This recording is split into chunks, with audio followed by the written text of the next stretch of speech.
కాకినాడ జిల్లా తునిలో high tension వాతావరణం నెలకొంది. కాసేపట్లో తుని మున్సిపల్ వైస్ చైర్మన్ ఎన్నిక జరగనుంది. దీంతో అల్లర్లు జరగకుండా ఉండేందుకు కాకినాడ ఎస్పీ ఆధ్వర్యంలో పోలీసులు భారీగా మోహరించారు. తుని మున్సిపాలిటీ పరిధిలో సెక్షన్ 163/2 అమల్లో ఉంటుందని పోలీసులు తెలిపారు.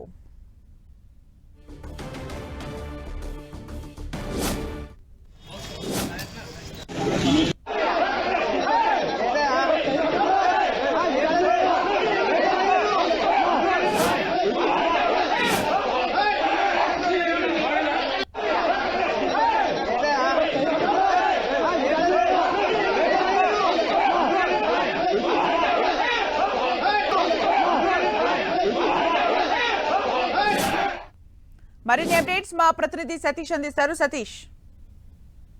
సుమిత్ర, కాకినాడ జిల్లా తునిలో గత వారం రోజుల నుంచి కూడా ఉత్కంఠ కొనసాగుతుంది. ఈ రోజు తుని మున్సిపాలిటీకి సంబంధించి వైస్ చైర్మన్ ఎన్నిక నేపథ్యంలో ఒక గందరగోళ పరిస్థితులు కూడా నెలకొన్నాయని కూడా మనం చెప్పుకోవచ్చు. అయితే ఇరు వర్గాలు కూడా మున్సిపాలిటీ లోపలికి వెళ్లే సమయంలో ఇరు పార్టీలకు సంబంధించిన వ్యక్తులు కూడా ఒకరిపై ఒకరు తోచుకుని తోపులాట అయితే మాత్రం చోటు చేసుకుందని కూడా చెప్పుకోవచ్చు. గత వారం రోజుల నుంచి కూడా వైస్ చైర్మన్ ఎన్నిక విషయంలో గందరగోళమైన వాతావరణం చోటు చేసుకున్న నేపథ్యంలో కాకినాడ జిల్లా ఎస్పీ ఆధ్వర్యంలో భారీ బందోబస్తును కూడా ఏర్పాటు చేశారు. ఎటువంటి అవాంఛనీయ సంఘటనలు జరగకుండా ముందస్తు జాగ్రత్తలు తీసుకున్నప్పటికీ కూడా ఇరు వర్గాలు కూడా ఒకరిపై ఒకరు వాగ్వాదానికి దిగి తోపులాట కూడా కొనసాగిందని కూడా చెప్పుకోవచ్చు. అయితే దీనికి సంబంధించి మున్సిపాలిటీ పరిసర ప్రాంతంలో 163/2 సెక్షన్ కూడా పోలీసులు అయితే మాత్రం అమల్లో ఉంచారు. ఏదేమైనప్పటికీ కూడా గత వారం రోజుల నుంచి కూడా తుని మున్సిపాలిటీకి సంబంధించి వైస్ చైర్మన్ ఎన్నికైతే మాత్రం ఒక గందరగోళ పరిస్థితుల నేపథ్యంలో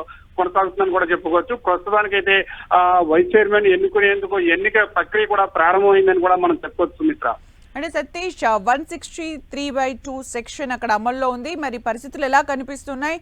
ఈ సెక్షన్ ఎప్పటి వరకు అమల్లో ఉన్నట్టుగా తెలుస్తోంది. ఇప్పుడు అక్కడంతా పరిస్థితి అదుపులో ఉందని అనుకోవచ్చా? అయితే ప్రస్తుతానికైతే మాత్రం ఈ మున్సిపాలిటీ సంబంధించి వైస్ చైర్మన్ ఎన్నిక నేపథ్యంలో కౌన్సిలర్లు అందరూ కూడా లోపలికి వెళ్తున్న నేపథ్యంలో ఇరు పార్టీలకు సంబంధించి ఒకరిపై ఒకరు తోపులాట వాగ్వాదం అయితే చోటు చేసుకుంది. అయితే పోలీసులు దాన్ని చక్కదిద్దారు. అయితే భారీగానే పోలీస్ బందోబస్తు ఉన్న నేపథ్యంలో 163/2 కూడా సెక్షన్ అమల్లో ఉన్న నేపథ్యంలో ఎటువంటి అవాంఛనీయ సంఘటనలు జరగకుండా ప్రస్తుతానికైతే మాత్రం పరిస్థితిని అదుపులోకి అయితే పోలీసులు తీసుకొచ్చారని చెప్పుకోవచ్చు. అయితే ఈ ఎన్నిక వైస్ చైర్మన్ ఎన్నిక పూర్తి అయ్యే వరకు కూడా 163/2 అయితే ఖచ్చితంగా అమల్లో ఉంటుందని చెప్పి అధికారులు అయితే మాత్రం చెప్తున్నారని కూడా మనం చెప్పుకోవచ్చు. మిత్ర, thank you Satish for the updates.